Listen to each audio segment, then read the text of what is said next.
This episode of the Flush Podcast is brought to you by North Dakota Tourism, Federal Premium Ammunition, Onyx Hunt, Chief Upland, Huron, South Dakota, and by Grain Belt Premium Beer. Today we're taking you on a tour through America's quail country. Andy Edwards and Tim Caughran are my guests. They both work for Quail Forever and help put together their annual quail hunting forecast. How did the drought affect quail country? Did fires take out any birds? How about that polar vortex last winter? Where will you find the largest covey rises this season? These are all topics we're about to cover. The Flush. So fast, it hardly seems real. So vivid, the moment freezes in time before erupting in a blur of spurs and feathers. It's why we changed the way upland loads are built with Prairie Storm. Exclusive flight control FlexWad technology and a mix of copper-plated lead and flight stopper pellets combine to create dense, deadly shot strings through any choke. Longer shots, more power, fewer missed birds. Only from Federal.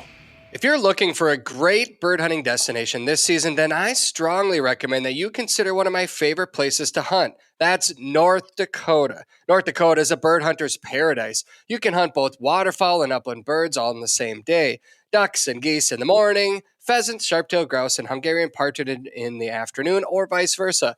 North Dakota has a population estimate of 2.9 million breeding ducks, which is 19% above the long-term average, and their prairie pothole region is smack dab in the middle of the Central Flyway. This year's drought may have had an impact on North Dakota's landscape and some of their bird populations, but there are still regions in the state that have seen an increase in bird numbers this year. Yep, you heard that right. With a little scouting, you just might find yourself in a field surrounded by wild, flushing birds, creating memories that will last you a lifetime. North Dakota has approximately 800,000 acres of private land open to public walking and hunting. For the latest plots guide, visit the North Dakota Game and Fish Department. Bag your limit this fall in North Dakota.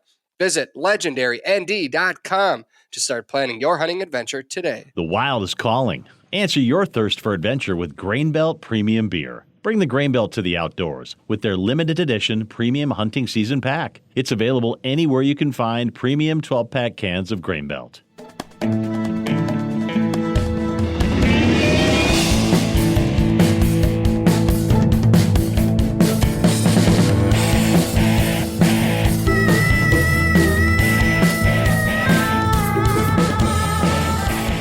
Welcome to another episode of the Flush Podcast. I'm Travis Frank. I'm your host, as always. And as always, Brandon Morton brings us this production. Brandon, thank you for connecting me with my guests every single week and working through the technical stuff that I have no clue about. Today, my guests are from Quail Forever, Tim Caughran and Andy Edwards. I appreciate both of you taking time out of your busy schedules to join me. You both just finished wrapping up a big project, which is your quail forecast for the season. Before we dig into that, I want to just quickly learn a little bit about each one of you. Andy, we'll start with you. What's your role at Quail Forever, and how long have you been there? Sure, Travis. I'm the Quail Forever program manager, and that's a new position that we've created within the organization. And we're just kind of making sure that we're giving Quail Forever its due here at the National Organization of Pheasants Forever Incorporated. And, so I'm out there on the ground every day, elevating our great projects that are happening out in the woods and out in the fields, and making sure that everybody in the world knows about them. So Nice. That's a fun job to have, basically to be the cheerleader for the organization and just elevate our brand. Where are you located? I'm in Pulaski, Tennessee. Pulaski, Tennessee. Gotcha. Yeah, it's my hometown.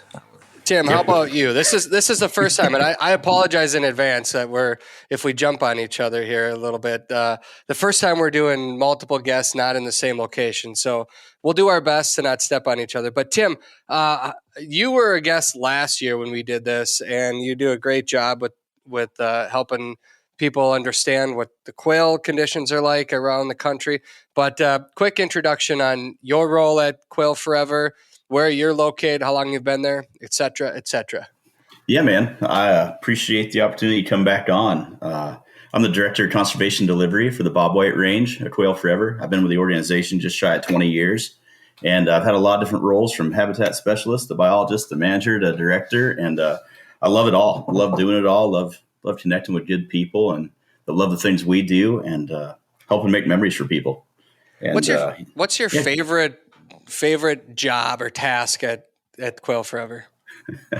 Crazy enough, I spend a ton of time behind a computer screen nowadays, as well as a lot of people are, but honestly, I like to get my hands dirty. I like to be out on a burn line or on a tractor putting seed in the ground, or just doing habitat installation.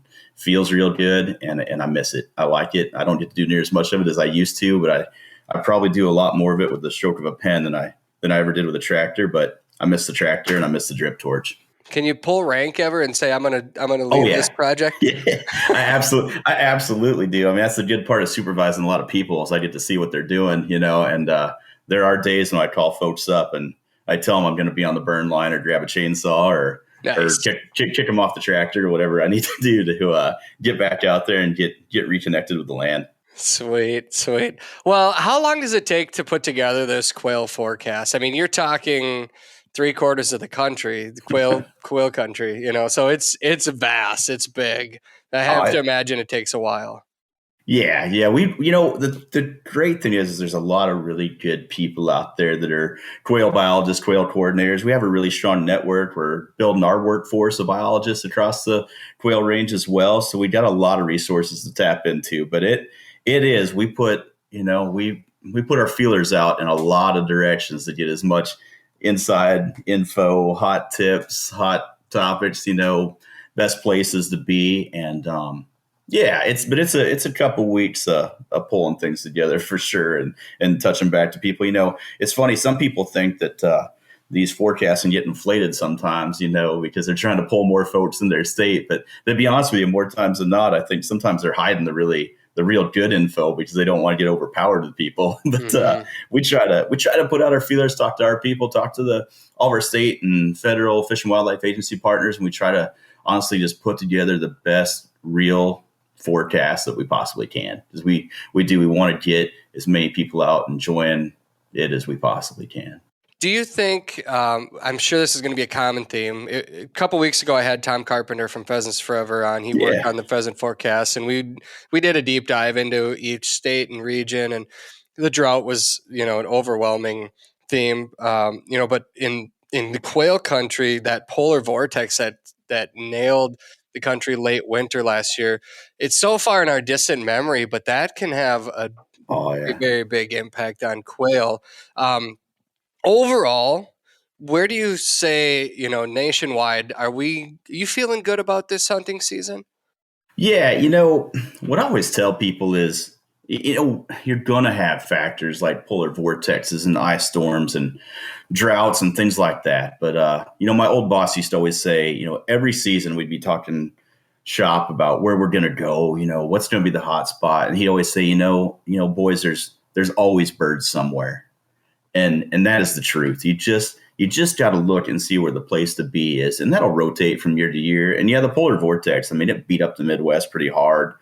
No doubt. I live in Southern Illinois, and, our numbers are looking to be down 35 to 50%, depending on what part of the state you're in. And it was, primarily weather related, the vortex, the ice storms, the nasty rains in the spring. So this isn't the best year to be in the prairie state, but you look at other places like Texas, and, they didn't have a polar vortex, and they got birds, and it's right. I'm sure we'll talk about the different states, but it just, man, there's always birds somewhere, and right. You just got to look for your hot spots and be flexible and rotate your schedule and not be afraid to jump in the truck. Don't be afraid to jump in the truck and go screw up somewhere. That's the biggest thing. People don't want to risk having a bad hunt when they travel across the country. But I'm here to tell you that it happens to everybody. I just climbed down from a mountain, and it was brutal. And blizzard after blizzard knocked us out. And that's reality, and makes it that much sweeter when you do succeed. Andy, what's your take on this season based on where you're at?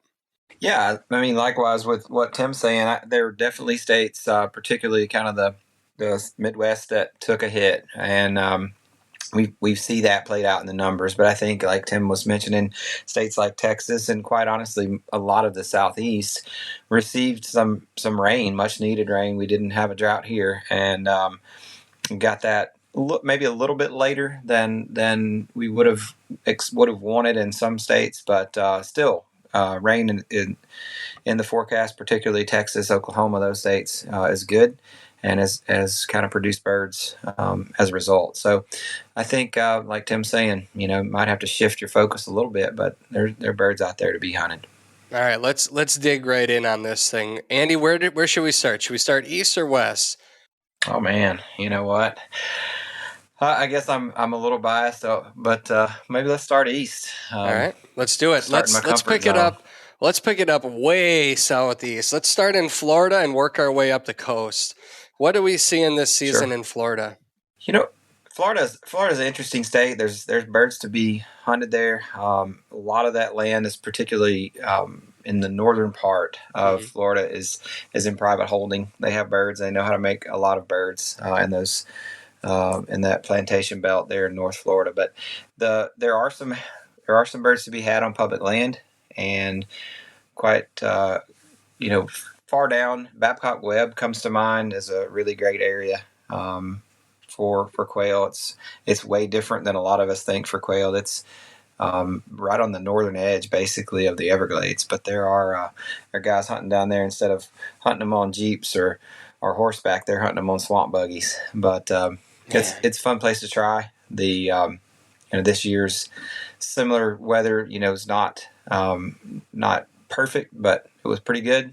And I think we kind of skirted around hurricane season without too many direct hits to Florida, so looking favorable. Yeah, I just wanted to jump in for a minute. Yeah, there's Andy was talking about the north part of the state, when he started out. And in the northwest and the northeast, the WMAs up there offer some pretty good opportunity. And listeners can jump on myfwc.com and check out the maps for those WMAs and get all the info they need to jump down to Florida and try it out. Yeah, and that's actually a good point. This whole forecast that we're going to talk through here, you can find more information about it by going to quailforever.org. One of the top banners, one of the top headers on your website right now is the quail forecast. So if you want to learn a little bit more, you can find out where this information that we're going to talk about today comes from. You guys have done a great job, just like the pheasant forecast, and really kind of explaining.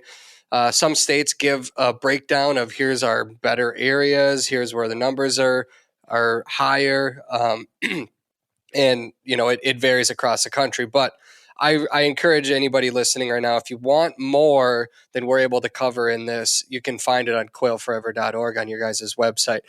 When I think of that classic bobwhite in the timber, that classic bobwhite hunt, I think southeast, from anywhere from Louisiana to Mississippi and Alabama and Georgia. That to me feels like where bobwhite quail hunting, besides Texas. I mean, I know Texas is in there too. That's its own monster. But that to me is just kind of that timber area. What do you guys, how do you feel about those states this year going into the quail season? Yeah. Well, you touched on that, and I think it's one thing neat about the Southeast is that's the quintessential quail hunt in a lot of people's mind is that, hunting in the pines. But neat thing about quails are so varied across their whole range. But like you mentioned, you got Texas, you got the Kansas plains. But I would say if you're looking for pine country, looking for coastal plain quail hunting, Tim, there's probably three that I would pick. I would say Alabama, Georgia, or South Carolina would be the three that I would head for. Yeah. And public land opportunities are available in all three of those to a different level. Yeah. Which one has the most public land access of those three? Well, it's funny you ask. Me and Andy bounce around. We hunt a lot of public land and together, and a lot of times we're looking for quality over quantity. And Georgia has a great WMA system there, wildlife management areas. We talked to Dallas Ingram, the quail coordinator there. She's an incredible supporter of our organization. And in Georgia, on their WMAs, they have quota hunts. And you can apply for those quota hunts. The applications are open right now in the month of October. Their season runs later than a lot of places in the Midwest and the North, of course. And they have a really great South Carolina and Georgia both have an outstanding bobwhite quail initiative. They do a ton of habitat work on their public lands. We have chapters in Georgia that do fundraisers, like the Southwest Georgia chapter, and they're specifically raising funds to do habitat work for quail on public land. And I really like Georgia. If you can get drawn on one of those quota hunts, it's going to be an outstanding experience. How hard is it to get access to that, or to pull one of those quota permits? It's just a lottery, I mean, I know people have been drawn multiple years in a row, and others that 1 out of 3 years, but it's definitely worth applying for. If I wanted to just get in my truck, grab my dog, and drive down to Georgia to hunt, what are my chances of success? Be honest with me. If you're just jumping on, say, an open area, an open WMA or Forest Service land, you're going to have to work for it. It's just, I mean, the intensive management is done on the WMAs that are managed specifically for quail, the quota draws, if you will. Those are the premium stuff that's going to have the most birds for sure. But I got no issue jumping in a vehicle and going out on Forest Service land that maybe isn't, as well managed as quail focal areas are, and just finding those scattered coveys of birds that are living on the edge. It's not going to be, you're going to work for it. You're going to need chaps. You're going to be busting brush. You're going to earn it, because it probably isn't on the regular burn schedule as, like the quail focal areas are. It's not going to be as friendly to maneuver around through, but there'll be birds there. And if you're willing to put some boot leather in, you'll find birds. In comparison, I know, Tim, you and Andy are getting in a vehicle tomorrow and heading up to Michigan to go chase rough grouse. And compare the two hunts. Like, you're getting in the truck and you're going up into public land up in Michigan, and you're going to chase grouse. If you got in the truck and you guys headed south to Georgia, would they be similar? Just to kind of give somebody that's never been in quail country in the Southeast an idea of how they compare to a rough grouse hunt up north. Well, and I got to say, we're of course biased because we're biologists, but we're looking at the landscape and looking at the right habitat types. And so you can do that digitally. That's, Tim and I do that. That's part of the fun of the trip is looking over those maps, looking over timber data, looking over the timing of those cuts or those burns. And you can do that now through some of the stuff that OnX is putting out.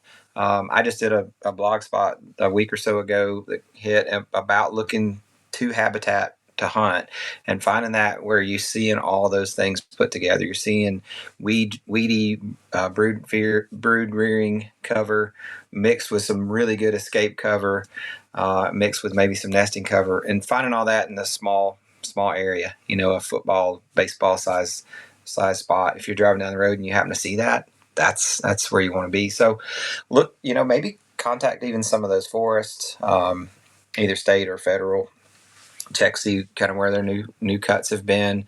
Not the ones this year, but maybe the ones in the last 2-3 years. They're in their second, third, fourth year. That's where you can find birds. So find active management. To compare that to the rough grouse hunt, because Tim, I heard you say you got to put on some miles and work for it. I know a lot of grouse hunters that do the same thing, and they say the same. So is it a similar type of a hunt, would you say? Yeah, you're going to have to go discover your own spots, Okay. I think it's very similar. The first time me and Andy went up and hunted rough grouse together, our best day was the last day. Because we did it. We kicked around for 3-4 days until we figured out exactly what we were looking for. And then I wish we'd have had 2 more because we were smacking them on the last day, and it's the same way with quail, it's the same way with everything. It's just, especially in the timber, you're going to have to go field out and figure out what they want to be in while you're there, and then try to duplicate that. But Andy brought up a good point about OnX, resources like that. We didn't have that stuff 10 years ago. And there's days I don't know if I love it or hate it, but more days than not, I love it. I mean, everything's out there in the open with it, but I just got the mini SD card for my handheld, from OnX for the state of Michigan. And I can't wait to get to the border and just start strolling through it. I've been zooming in and zooming out for about 3 days at my kitchen table, in between work stuff. And it's just incredible that you can pull something like that up on a screen and look at it and start figuring out, what you're looking for, whether that's a drainage or a aspen alder interface or, something that's been thinned or burned or whatever. Like it's pretty incredible to be able to dissect that stuff on a screen and then go out there and, put some drop pens and go out there and see what it looks like in real life and figure out if there's birds in it and then try to duplicate it and find those good spots that you can't see from the road and, things like that equal success on the tailgate. Yeah, I wholeheartedly agree. I was actually just talking with my friend Ben Bredigan, who works at Onyx, and they just came out with this new layer that you can turn on young aspen growth. And for grouse hunters, I mean, that is so nice to be able to look at a massive wilderness and say, here's what appears to be kind of the key areas and focus on that. So you can eliminate a lot of your time, spent scouting. But then again, last weekend I'm in the woods and I found the grouse in places that I was like, this is not what I expected. But sometimes there's other factors too, like drought and what that did for food sources or berries, and things change a little bit. So it doesn't guarantee a bird in the bag. It just gets you a lot closer to them a little bit quicker. What specific vegetation or trees are you looking for your quail in the Southeast? Yeah, I would not say it was trees. And I know that's a really big, maybe even a misnomer at times.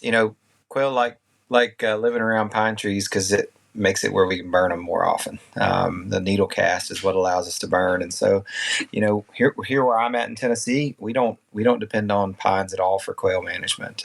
We're doing more of a mid-south management, or even Midwest, where you're looking at fence rows or brush cover, shrub cover as the biggest thing, I would say. If I was going to point at one, and you're driving down a back road and you see what looks like a field that's been let go for 5 years, where you got a lot of weeds in there, a little bit of grass, but you got some maybe it's plum thickets, sumac, briars, that sort of thing.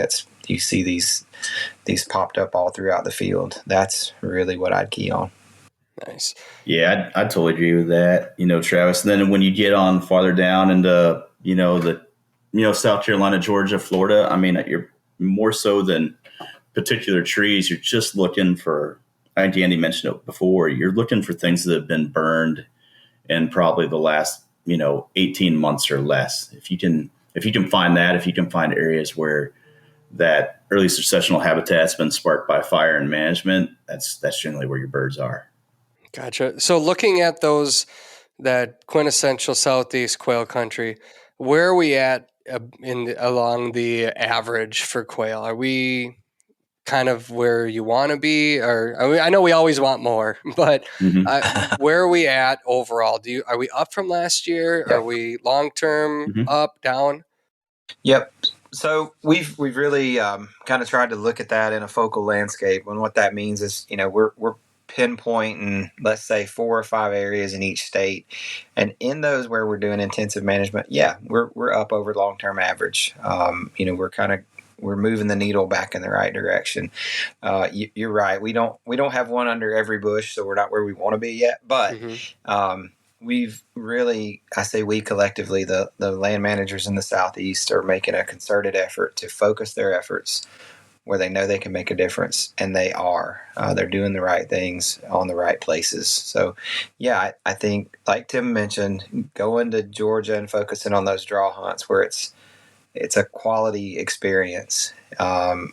South Carolina has the same with some areas that they're managing intensively. So as do other states. But on the states or on the areas that are managed well, yes, this year was a pretty good year. Nice. A little better than average. Anything to add to that, Tim? Yeah, just, South Carolina, Florida, Georgia, they all had good weather. And with good weather, they were able to take advantage of it. I was talking to Michael Hook out in South Carolina, and, because of the the good weather there, they were able to get a lot of burning done, and they got good whistle counts. And good weather is generally good birds. And but again, it wasn't so much the weather, positively or negatively affected the birds. It was the good weather allowed them to get that much more management done. And that's, the habitat management is helping the bird numbers as much or more than anything. Wow. Right. We have positivity to start the show. I love it, Brandon. Brandon's happy. If Brandon's happy, I'm happy. All right, let's slide further north. Let's go North Carolina, Virginia, Kentucky, Tennessee. Andy, your home state of Tennessee. Do you have quail under every bush over there? No, we're not quite there yet. But, I'd say if I was, we've got 4 quail focal areas, and we're still working through management on those. We've actually got several of those closed to public hunting just because we're trying to improve numbers there. That doesn't mean that they're not quail opportunities on public land, particularly in West Tennessee, where the agriculture is still predominantly, big ag or heavy agriculture, where there's a whole lot of intensive farming going on. There's still some quail around those edges, and there's some opportunities on public and private land there in West Tennessee. Same thing with Kentucky, but Kentucky is doing. There's some areas like Peabody Wildlife Management Area has always been kind of a hot spot. There's an opportunity to go there and chase wild birds with a reasonable level of success. It's an old reclaimed mine ground, quite honestly, where trees don't grow that well, and so the competition hasn't for growth has helped them. The poor ground has basically helped it be good quail habitat. But the North Carolina, Virginia, I'd say we're similar. Pretty limited in their areas, but the Piedmont, the coastal plain of North Carolina, and then the same for Virginia is where you're going to find more birds. Yeah, and just to tag onto that, in Virginia, we, Travis, we just added our first 2 biologists to that state in the last 12 months here. They were working lands for wildlife, Bob White biologist, and Mark Puckett, the quail biologist there for the state, has always been a huge supporter. We love working with him. We're incredibly happy we were able to get a couple bios on the ground to help him out, and they do a lot of habitat management work in that state. And I'd say if you're going to Virginia, I'd stick to the eastern third of the state, and I'd jump on their website. It's dwr.virginia.gov/where to hunt, and it focuses on all their WMAs and what they have to offer. It's got some really good maps on it, and I'd check that out, and I'd steer to the eastern third. A lot of those southeast. Sorry, guys. Go ahead, Andy. No, you're fine. I was going to say, Mark's just again, Tim. Mark's a great guy and really passionate about birds. It's always good to hear him singing their praises. Good. A lot of those states down in the southeast, I feel like their seasons run a lot longer than up here, up in the northern part of the country, where pheasants might end at the end of December or early January. I mean, those are the kind of places where I feel like if you're going to take a family trip, if you want to bring your family down to the ocean and you can sneak away for a day, how realistic is it to bring a shotgun and a dog along, or find somebody that might be able to take you out hunting down in that part of the country? And I think you just hit on you just got me up on a soapbox and didn't even know it. But no, we kid around a lot with our guys in Minnesota about it's 1st of January, season's over, and for us in the southeast, because of deer hunting being so big, we most often upland hunters don't really get in the woods until the first part of January. So January and February are the strong months for quail hunting. And even rabbit hunting in a lot of cases. So you're just kind of, like you said, it's time to head south and get out there in the woods, because January and February are prime time. The weather's finally gotten cold, and it's a fun time to get out in the woods. Would that be, in your recommendation, the best time to hunt the southeast is January? Oh, yeah. Yes, absolutely. Yeah. And I guess I'm glad you brought it up, because yes, if I was to head to the southeast to hunt quail on public land, I would absolutely wait until January. Yeah. And I'm not saying it's dangerous to be out there other times, but you're gonna be running over other people, and you're gonna have a lot more chance of confrontation with particularly deer hunters on public lands if you're here in November, and even through Christmas. Gotcha. Okay, All deer season. how about we head to your neck of the woods, Tim? Let's look Yeah. at Illinois, Indiana, Ohio. Let's even throw Missouri in there too. I think the further west you go, am I accurate in saying that you're probably going to run into more birds? Yeah, it's one of those years I don't like to talk about home that much because Illinois, Missouri, especially, we had ice, we had snow, and then we had one of the wettest Junes, at least here in Southern Illinois where I live. June was one of the wettest ones I can remember in a lot of years, and the whole state, in Illinois, Missouri wasn't hit like that, but areas like where I live, we were pushing 18 inches of rain in the month of June.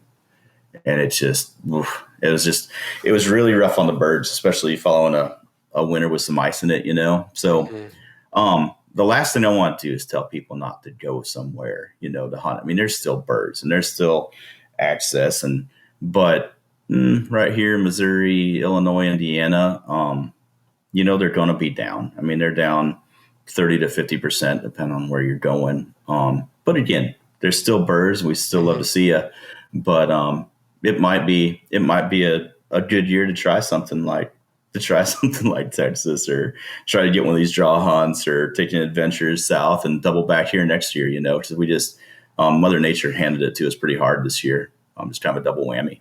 Yeah, that's such a bummer. Well, let's go to Iowa. What have we seen? I think the same is true in Iowa. If you head west, you find more birds. If you head east, you got into some of the same conditions you were just talking about with the heavy rains. What are we looking at for Iowa's quail forecast? Yeah, sure. You were rolling. So this in looking at Iowa, typically that southern tier of counties is where they're going to be, kind of the most productive on quail. But I think this year is probably following the same suit as its neighbors in Missouri and Illinois, where the weather really took its toll. So if you were going to search for quail in Iowa, stay on that southern tier, particularly I think more toward the western third of the state, but know that the numbers are down some based on that weather event last year. Yeah, the one thing I'd like to add is that Iowa's one of those mixed bag states where you could kill quail and pheasants on the same walk, and I love that. I mean, if just it is, maybe it was a little rough. Maybe some of those single digit temps were a little rough for the quail, but you might still run into some good numbers of pheasants. And I don't know, I love the mixed bag. I can't get enough of being able to go somewhere and get to shoot at more than one thing. I can speak to that in person because I've hunted Iowa where the dog is on point, and I was certain that it was going to be a pheasant getting up, and then quail got up, and then the next point I was certain this is where the quail are going to be, and then the pheasants get up, and that's what makes it fun, is when you just are almost taken back about what explodes out of the grass, and that's a lot of fun. And there's a lot of Midwest hunters that, let's say Minnesota and the Dakotas, they just aren't used to seeing a covey of quail explode. So it's such a pleasant surprise when it happens. Oh yeah. Well, and for a guy from the Southeast who loves a deer hunt too, if you're not there during their deer hunts, which are short seasons, I hunted Iowa on public land, and I'm telling you, like, we were standing at the truck and 3 bucks ran by, 100, 120, 140, it's like they got bigger as they came, and then we topped the ridge looking for pheasants, and there's a 160, and it was a crazy day because we just happened to hit right in the middle of rut. So you're going to see some neat country. It's not, of course, a lot of folks from Iowa or from the Midwest know, but it's nothing like I thought it would be. It is not flat and black like Illinois, to pick on Tim a little bit, but it's really pretty. It's rolling. It's a really diverse landscape. I was really impressed with hunting there. Well, we're going to move south and west, but first I have a quick message from our partners. Besides a bird dog, a shotgun, and a good pair of boots, the Onyx Hunt app is one of the most valuable hunting tools that I take into the field every single day. I've been talking about the Onyx Hunt app since we started producing this podcast, and that's simply because I use it on every hunt. Their app tells me everything that I need to know about the lands that I want to hunt and the lands that we can all legally hunt together. If you've used it yourself, then you know that the Onyx Hunt app shows your location on planet Earth and clearly lays out the land boundaries. It also tells you information about the type of property that you're on, like state land or the block management lands that we hunted last week in Montana. It's ideal for scouting before the hunt and during a hunt to help put together patterns. The app also has new features this year that show you the kind of crops that are in fields, which obviously is a big deal for us upland bird hunters. If you hunt grouse in the Northwoods, there's a timber cut layer to help you find ideal habitat. If you're planning to hunt North Dakota this year like me, then there's a very important layer that has just been added to the app. For the first time, landowners in North Dakota can post their property electronically. Onyx has you covered to make sure you don't cross the line on property that has been posted electronically. Onyx maps can be used in areas without cell coverage too. From the palm of your hand, Onyx maps always help you to know where you stand. For generations, bird hunters have hit the fields carrying some form of a vest or game pouch on their backs. Sometimes the vests rip, tear, and fall apart. Other times they're downright uncomfortable. That's why Chief Upland designed a vest that's durable, comfortable, and fits your needs. Their new Upland vest is fully customizable to fit the size and shape of all hunters. Plus, you can decide where you want to attach your shell pouches and accessories. Birds can be front-loaded into the game pouch and they fit nicely in the back without sagging. That's a big deal because the weight disbursement on your back and shoulders won't tire you out even with a full pouch of birds. The vest itself is extremely lightweight, weighing only 2.56 pounds. The material is built out of Cordura fabric, which is the same waterproof fabric used in tactical military gear. You can confidently hunt with a Chief Upland vest in some of the world's toughest environments. Order your Chief Upland vest now to make sure that you're ready for opening day. Push further and hunt longer with a game-changing vest from Chief Upland, built for your pursuit. Hey, upland hunters. If you're looking for a place to chase roosters this fall, you need to check out Huron, South Dakota. Here's why. The access to public hunting land is awesome. They have plenty of pet-friendly hotels for the hardest-working member of your hunting group. In addition, Huron is hosting a couple great events this hunting season, the first weekend of November. The Ringneck Festival, a 6-man competitive hunt which draws hunters from all over the country, and the Bird Dog Challenge. It's the opportunity you and your dog have been waiting for, complete with food, prizes, camaraderie, and so much more. The South Dakota pheasant season opens October 16th, so plan your hunting trip to Huron, South Dakota today.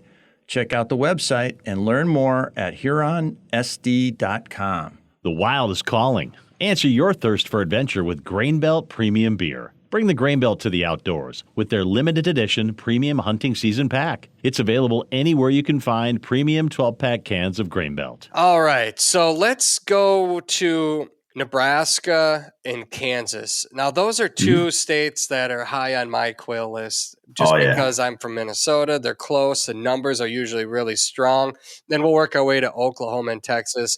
I think we're kind of in some meaty country here in the Midwest for bob whites anyway. What are we looking at in Nebraska this year and Kansas? I think both states are in real good shape. You know, when I think about making a trip to hunt quail, I'm going to Kansas, Kansas or Texas. But looking at the forecast and talking with the small game biologist, Jeff Pendergrass in Kansas said, the overwinter survival was really good.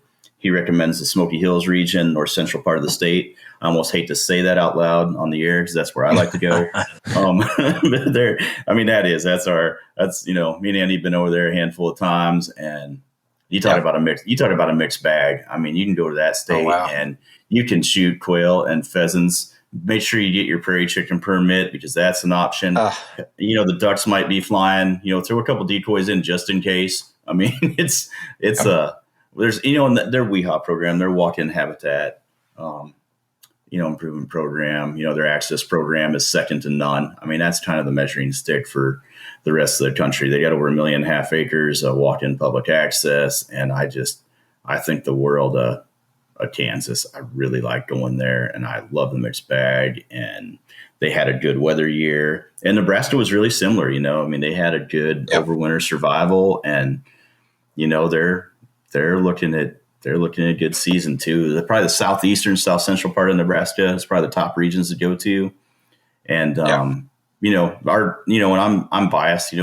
Quail Forever, Pheasants Forever. We have a ton of biologists in both states. We have a huge program in Nebraska. The state agency Nebraska Game and Parks Commission has been incredible. We've impacted thousands of acres, and it's just really good. And we're building an army of biologists and habitat specialists out in Kansas the last couple of years. We're making a huge impact out there, and just great state agency partners, and we're getting a heck of a lot done. And I love both those states, and I'm real fond of Kansas because it's closer to home for me than Nebraska. So I recreate over there quite a bit. Andy, it sounded like you were in agreement on quite a bit of what Tim had to say there. What's your take on those two bobwhite quail destinations? Yeah, absolutely. I was laughing and snickering because I remember about 3 years ago we got out of the truck and he mentioned prairie chicken, and the very first bird. It flushed 20 yards from the truck, and it was a prairie chicken. And we both just stood there and looked at it like, was that? Yep, that was a chicken. We just missed our chance. So I'm still chickenless, and I'm not happy about it. But I think about both of those states for kind of mixed bag, literally just shifting. Some cases in Kansas, we go from one landowner to the next, and we know that there's going to be, more quail here than there are at the other place, and a lot of that's dependent on ag. But the rougher ground typically holds more quail. But Nebraska, the same thing. They're really proud of their upland slam that they have out there, and they're kind of promoting that. You can check that out on outdoornebraska.gov. But they got sharptails, prairie chickens, pheasants, and quail, and a lot of the state you can get involved in that and really have a good time and check those off the list. So I feel like I've got some friends or friends at Walton's that live down in Kansas, and I was talking to them this summer, and they said it's the wettest they've seen in a long, long time. And when we had such a drought up here and further north, it was kind of surprising to hear how much rain they got in Kansas. So what are your conditions like across the state in Kansas? And are your birds, compared to last year, are they up? Yeah. I hear the keyboard going here looking for the answer. I like it. But do you think that quail numbers in particular in Kansas are going to be better this year? I do.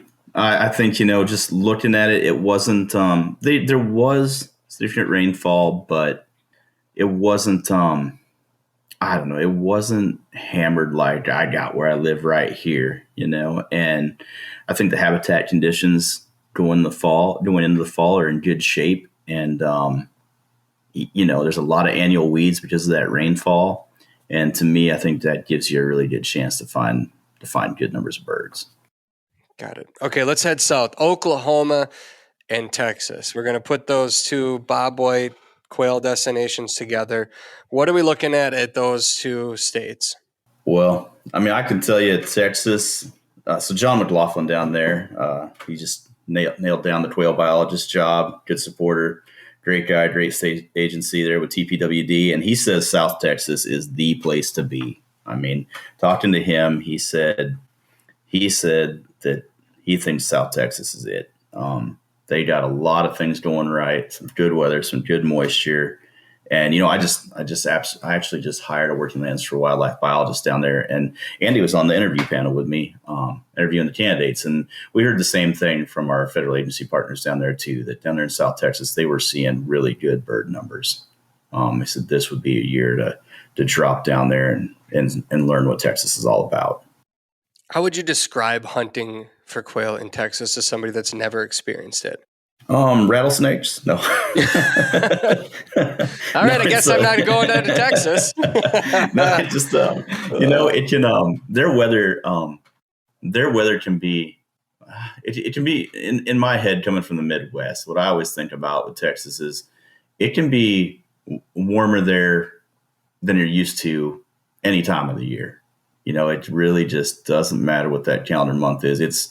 it can be warmer than what you're used to. And that, that you got to take that into consideration when you're planning hunting with dogs and water and everything else. And, I'm joking about rattlesnakes, but they're very much our snakes down there that you're not going to see, in the rest of the country during the winter months. So, just be prepared for, snakes and cactus and warm weather, warmer than normal conditions. But when they get moisture down there, the bird numbers and bird hunting can be absolutely phenomenal. Mm-hmm. Everybody needs to go down there and they need to see it. Experience it one time. Just It is. did it. It's a special thing. And I mean, they got they got blues, they got scaled quail, they got bob whites, they got 5 species. I'm not saying you're going to find them all, but they got some pretty unique stuff down there, like the chestnut chested scaled quail, and there's even some pockets of Montezuma. It's a big state, and but right now, McLaughlin's saying South Texas is the place to be, and if anybody knows, he does, and I think it's going to be good. You talk about those different species of quail, the variety. Are they all trending up right now in that area in Texas? No, they're not. There's just there's a lot of factors there. Habitat loss and the weather has played a toll on a number of them. There's monitoring studies going on the Mearns Montezuma quail down there right now to try to figure out how they can help them, what they can do to bump them up. The chestnut chested scaled quail, don't say that too fast, is another one that's it's a small pocket of birds that we're trying to figure out and just see if there's a way to get them back on the rise too. And same with scaled quail too. With the scaled quail, the closer you get to New Mexico, the better numbers of those you're going to see. And our rep down there, Dustin McNabb, he told us that too. He just said, I was asking him about them because I have yet to get into scaled quail, and I called him the other day because I was reading, I was looking through numbers and getting information back for this forecast. And I said, hey, man, I'd really like to chase some scaled quail if you know where the hot spot is. And he said, I can find you some birds. He said, but to be honest, man, the closer you get over to New Mexico, the numbers will increase. And when it rains, things do well. But unfortunately, the whole state doesn't ever get rain on the same year, the same area, the same year. It's regions and that, are definitely better than others from year to year. But this year, they're saying the South region is the place to be. So even by saying the South region is a place to be, it's so big. It is. It is massive. So do they break down certain areas? I know, and I'll just speak to Minnesota pheasants because I live right here, and they break down kind of a map of the state and say, here's where our numbers are up, roadside counts, and they have some data to back up what they're telling us. Do they do anything like that in Texas? It's so large that if I were to go to Texas, I could be off by 500 miles from where the best area is. It's such a big state, John says the Sand Sheet area, Del Rio area. He says those are just if you're looking to key in on some places, that's some of the places I'd look first. But it is a giant state. I go down there and I've hired a number of staff down there. Our team's growing down there of biologists, and it's wild just to get them all together in one place is like, even though they're all from the same state, usually it takes a half a dozen flights and a full day of travel. There's biologists that live in that state, in the same state, and they're 13 hours apart. Yeah. Crazy. Yeah. Crazy. How do they get their numbers? They do roadside counts. They do whistle counts. They, state agency does. And, those are as good a measuring stick as anything. I like talking to the mail carriers myself, but if you don't have the opportunity to do that, I think the roadside routes and whistle counts monitoring is the best to look at. John does offer up here on our site on the Texas forecast. You can click on contact info for those biologists and that's cool. Give them a holler. The regional ones. So, it might make sense. And those population numbers, and I think it's important for people to understand too that those numbers, just because they're down in one area, look at that how it plays out over time. And if you've hunted there before and they're only down a few percent, you're probably not going to notice the difference. So take those as a scale to kind of measure by over time, but doesn't mean there aren't birds. But yeah, that's always a really good reminder. Like I look at North Dakota. I mean, there's a pile of birds in North Dakota, and there's certain areas that might be down 5%, but 5% when you're averaging 200 pheasants in a square mile is 195 pheasants versus 200. You're not going to notice a big difference there. But if it's an area that doesn't have a lot of birds and your percentage is down, 15 or 20%, now you could be talking a bigger difference in there. So yeah, it's all relative to the size. And in a place like Texas where when they're saying quail are up, go. If you have the chance, just do it. Don't miss it. And I would say probably the same for Oklahoma too. We didn't talk a lot about Oklahoma, but let's cover that quick before we move west. Yeah. Oklahoma, the northwest portion and the panhandle and the southwest should all be good. I was looking at their whistle counts and their road count surveys, and they're at 2.88 quail per route, which is up about a bird and a half from last year. The west end of the panhandle has scaled quail. We have the recreational access program. I believe it's called OLAP, and so they're signing up thousands of acres of public access too. Our biologists are helping work on that program. I called down there and just said, hey, if I was to pick a town, a city, if you will, where there'd be restaurants and a hotel, vets, things like that, they suggested Woodward would be the place. They said within an hour to an hour and a half, any direction from Woodward, Tell Judkins down there, our small game biologist, he said that within an hour to an hour and a half, you could be on OLAP ground, a nice WMA, whatever it may be. But Woodward would be a good town to base out of. That's solid information, Tim. Way to give it up. I appreciate that. Andy, anything to add? No, I think Tim nailed it there. That was probably one of the bright spots for me to read that. It's really good. Really, going from 1.81 to 2.88 birds is pretty significant. So yeah, I think if you've considered heading to Oklahoma, maybe this is your year.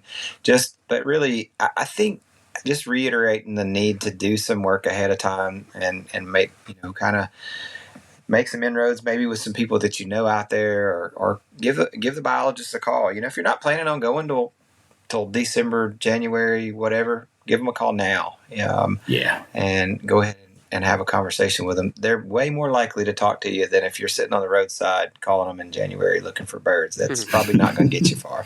Yeah. And I think so. Yeah, reach out to them. And I echo that. And I also think, if you are a Midwest bird hunter and you love watching pheasants explode, or you like sharp-tailed grouse coveys rising, or Hungarian partridge, but you've never seen a covey of quail explode, then I feel like consider this as an opportunity to try to plan something to make that happen, because it's so memorable. It's so impactful. It's so humbling. Yes, it's also humbling, but it's also it's phenomenal. It's a different country and it's a different place to be. And you're hearing, the numbers are up in these places. That means that it's a great time to make it happen if you can. So, okay, I'll continue west. Let's go New Mexico and Colorado. We're now switching species of quail as we move further west. What are we seeing for the different quail in these two states? Well, Travis, the big thing that sticks out for me when you mentioned Colorado that jumps out in my head, and again, I just can't get enough of the mixed bag. Colorado offers 12 species of upland birds. And, no matter what's up or what's down or whatever, I mean, you got a chance at 12 species of upland birds. If you were going to plan a DIY adventure and go explore somewhere new, Colorado is a beautiful state that offers you the opportunity to, chase everything from bobwhite to scaled to gambles to, You can go through the sage, rangeland, pheasants, it's just, and it's beautiful. I mean, it's beautiful. There's mountains, there's trout streams, there's a ton of hunting opportunity. It's just, that is a beautiful state that if you're looking for a DIY adventure, like Colorado you're not going to find anything more scenic, I don't think. Well, I was just in Colorado 2 weeks. We were filming an episode, and I will echo a lot of what you just said, but I will also say when I hunted with a couple of the bird hunters out there, I wanted to say, I think he said there's 10 species you can hunt for where the season's open, because some of them are, very small pockets or whatever. Mm-hmm. But, a lot of those mountain birds, people don't travel there necessarily to hunt for them. So it's just like we were after ptarmigan for a couple days, and dusky grouse is very popular in Colorado too. So people travel for that. But I think, your variety of birds is what you touched on there. But they're all such a different hunt for the most part.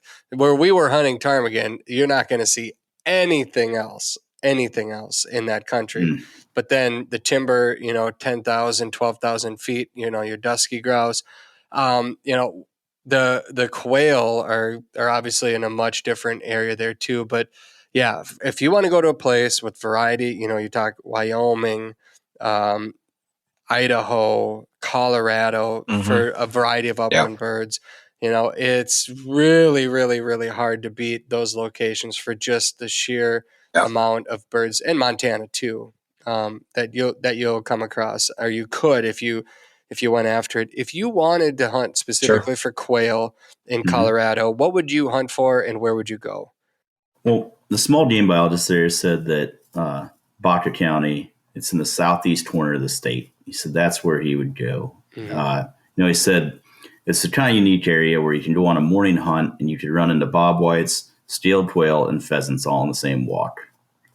And he said there's a lot of walk-in public access right there if you don't have any local ties to get on private stuff.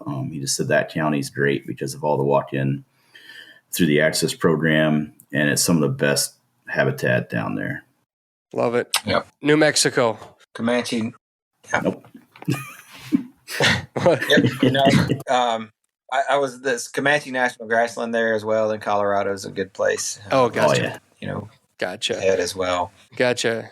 I'm intrigued by New Mexico because Arizona's gotten a lot of attention the last few years for their quail hunting, southern Arizona. But I feel like New Mexico is a sleeper place. Am I right in thinking that? Yeah, I think everybody looks at Arizona because so many people snowbird out there, and when they're looking at late season quail hunts, they're looking at Arizona. I mean, I do, be honest. I've gone there the last couple of years, and it's been great. I hate to admit this, but I actually haven't hunted in New Mexico myself, but I've heard really good things about it. Being similar to Arizona, but not nearly as utilized. I heard that they got monsoons in New Mexico as well, which could really bump up the Mearns quail this year. Is that fairly accurate? Yeah, that is exactly what our forecast says. Well, then I don't see why New Mexico can't be the next Arizona for a quailed getaway. Yeah. Yeah. The great thing about those states is there's just tons of public land. And so national forest in the southwest portion, they're saying, for Mearns would be great. But then, just the southwest part overall for Gambles as well. But if you're heading, they're over close to the Texas border for scalies and maybe some more grassland versus woodland type habitat for them. But yeah, I agree, Travis. I think really it's an overlooked one for sure. Well, we just mentioned Arizona. I have plans to visit Arizona later this winter. Tell me how good it's going to be. Don't tell anybody else. Just tell me how good it's going to be. It's kind of funny. That's kind of where I was going in my head was, I don't know if I want to tell people just how much fun I've had out there the last couple of years. I know. That's why I'm going back. Minus the cactus needles that are still embedded in my leg. But beyond that, the views, Yeah. hunting in the mountains, and the variety of birds. Yeah, Optimism again. Are we optimistic for later this season down there? I think so. Last year I didn't chase the Merns because, everything I heard was that the moisture was down and they didn't do so hot. I've heard some similar things this year, that the drought and the heat wave have hurt the numbers a little bit. But, I went out there last year and the Gamble's numbers were one of the most incredible things I've ever seen quail hunting before.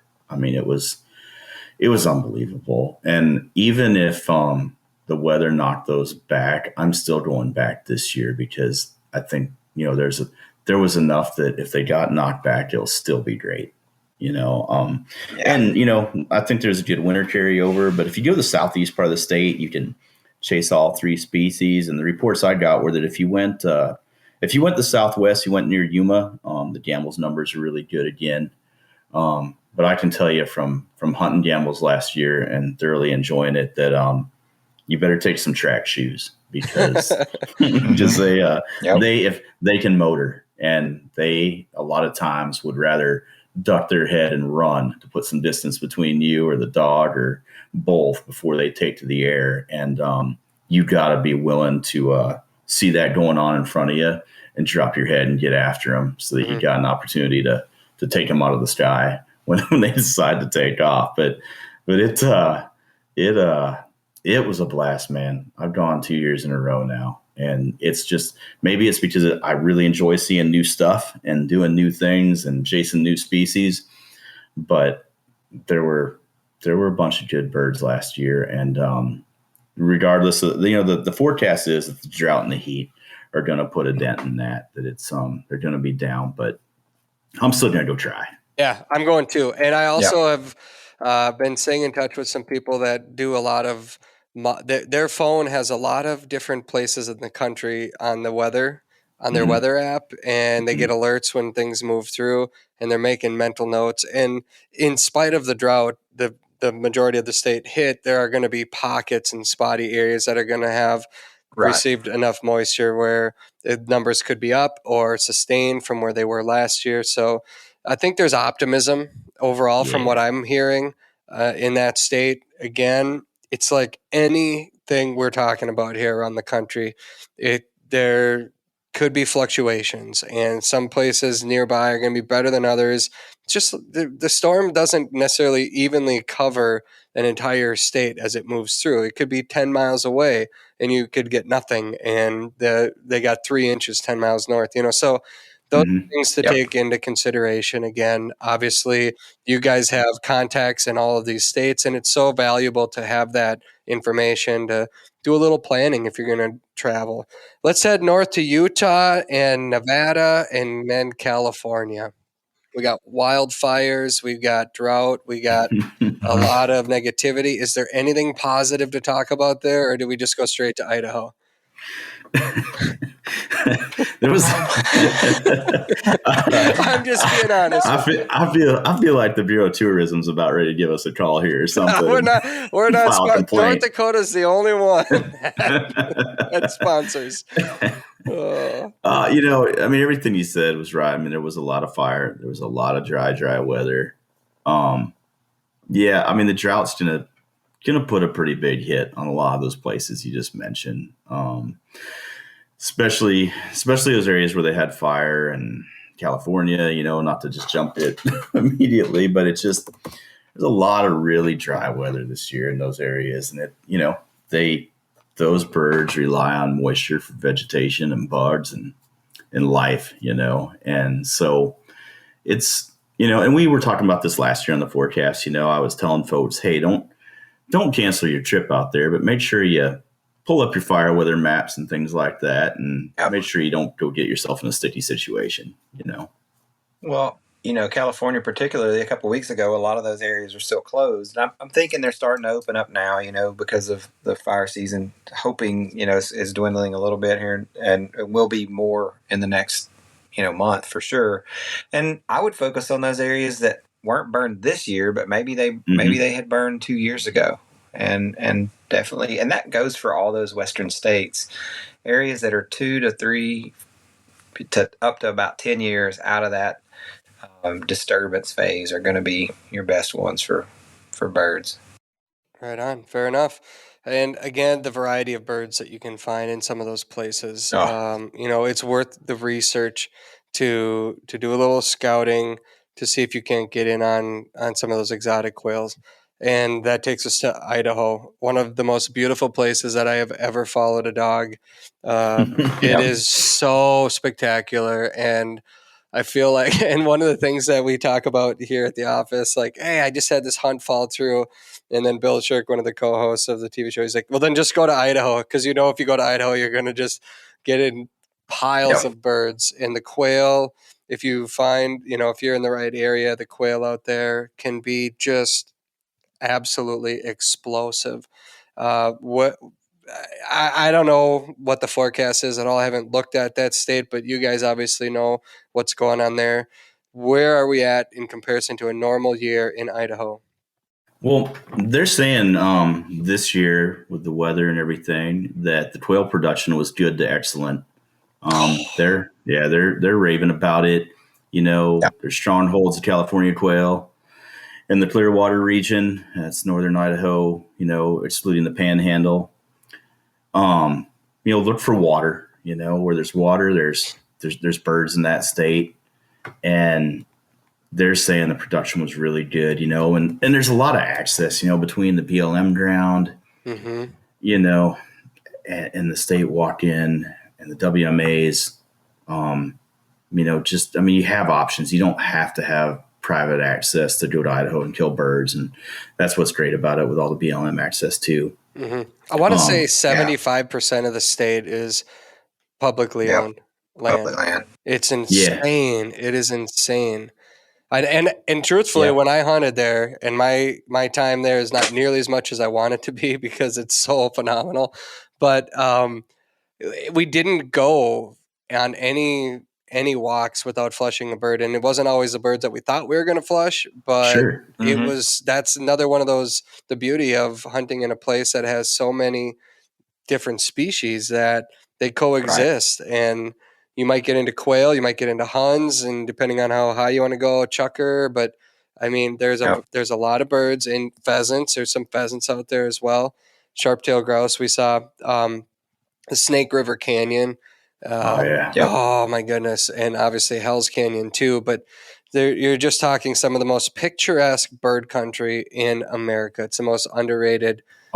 Beauty-wise, underrated states in the country. And when you say the numbers are up, one of the birdiest shows that we ever produced was several years ago, and I was not there. I bummed about it, but the amount of quail flushed on that particular hunt was like something I have never seen before. I mean, it just almost didn't even seem real. So if they say numbers are good or excellent or up, then put it on your list. That's what I say. Put it on your list and make it happen if you're capable and able. I think it's puzzling them as to even why it's happening. Jeff Netter says, "Hey, man, we don't have a really good answer. We're gonna roll with it, and we're happy to see it, and particularly that kind of southwest corner." But I flew in there one year to Boise, and we hunted quail and pheasants, and then we went up into Hell's Canyon and hunted, chucker, rough grouse, dusky grouse, and huns. I mean, that was, in a 3-day trip, we killed 5 species. I shot at some chuckers, or we'd had 6 if I'd have connected, but it's a pretty amazing trip. Oh, it sounds amazing. How does that rank in all of the hunting you've done in your life? Oh, it's probably upland birds. It's probably top 3. Yeah. It was amazing. Yeah. And, that's a pretty long list, but yeah. Tim? It was neat. Tim, anything to add? The thing I was going to say is, me and Andy both, we both take we both take an Orvis travel rod with us just about everywhere we go. And it doesn't matter how hot or how cold it is. We generally have a pair of those behind the seat of the truck. And going to Idaho, I was there once, and, you're right there in that Snake River Valley, and I'm staring at that South Fork of that Snake River while I'm hunting. I'm thinking, man, and it was cold out, it's 30 degrees. But I thought, I'll bet I'd make a trout bite in there, And I went to Sportsman's Warehouse and I got a bead-headed nymph, a lightning bug, I believe it's called, size 22. And, put that thing below a stone fly and got below a ripple on the side of the road and just sat there and wore them out until I couldn't feel my hands anymore. And I had to get in the truck and warm them up. And then I went back out and did it again. Like it was just, yeah. And another time we bounced over the Henry's Fork and it was amazing too. And just to be able to be in a place that beautiful and shoot birds and then catch fish too was just unreal. I want to go hunting with you. Yeah, we will. It's a cultural experience, man. Dang, yeah. I want to go now. I got to change my schedule, I think. Well, gentlemen, I think that wraps up our tour across Quail Country. I'll ask each of you this question one time, or you each get one last question. If your boss says you got a week to go hunt anywhere for quail this year, where are you going to go and when? Andy, we'll start with you. Well, before we started this, I would have probably said Kansas or Texas, but I'm thinking New Mexico now. Seems we've unearthed a treasure there. But no, being honest, I would go somewhere that I probably haven't been, and I haven't spent time in Texas, and so I've been itching to go. And if I had a week and could check it off the calendar, I'd probably head to Texas. Nice, Tim. Yeah, I mean, I hate to agree with my buddy there, but I would really like to go see the Drought eruption in South Texas this year. Kansas is my go-to. I love it. I love their walk-in program. I love everything about the mixed bag. But when somebody in Texas that has the title of quail biologist says South Texas is the place to be, when they think it's good, it's better than anything else the rest of us from the Midwest or the North can wrap our head around. There it is. We'll close it on that. We're all gonna flood South Texas. Oh, you didn't tell me when we're going though. That was part of your question. January. Okay. All right. Sounds good. Yep. I'm in. Gentlemen, I hope you have a great time. I know you're leaving tomorrow morning to head up to Michigan. I hope you find some grouse. I appreciate you guys both taking the time today to share all of the hard work you've put into figuring out where the quail are going to be flushing in front of my dog this year. I made notes, very detailed notes. And once again, to anybody listening, if you want more information, you can head to quailforever.org. And like Andy and Tim both said, if you want to talk to a biologist in the state, you can find that information on there as well to help you kind of just even narrow down your hunt plans a little bit further. And that applies still to pheasants further north in pheasant country, pheasantsforever.org as well. So that concludes our tour across bird country. Now we're just going to be telling you stories from the field for the next couple months because it's hunting season and we're finally back out there and birds are flushing and the drought didn't kill everything. I don't care where you live. The drought did not kill everything, nor did the fires, nor did the polar vortex. And hunting season is way too short. So get out and enjoy it. I know you guys are going to do it. I'm doing the same here in a couple of hours. So once again, I want to thank you all of our sponsors, North Dakota Tourism, Federal Premium Ammunition, Onyx Hunt, Chief Upland here on South Dakota, and Grain Belt Premium Beer for helping us to make this show possible. All of our Flush television shows are airing right now on the Outdoor Channel. If you have ideas for us, send them to our social media pages. Just search for us on Instagram or Facebook at The Flush TV, or you can find us at theflush.tv online. Once again, thank you for joining us today. We'll be back next week with another episode of The Flush Podcast. I'm Travis Frank, reminding you to take the time to introduce someone new to the field.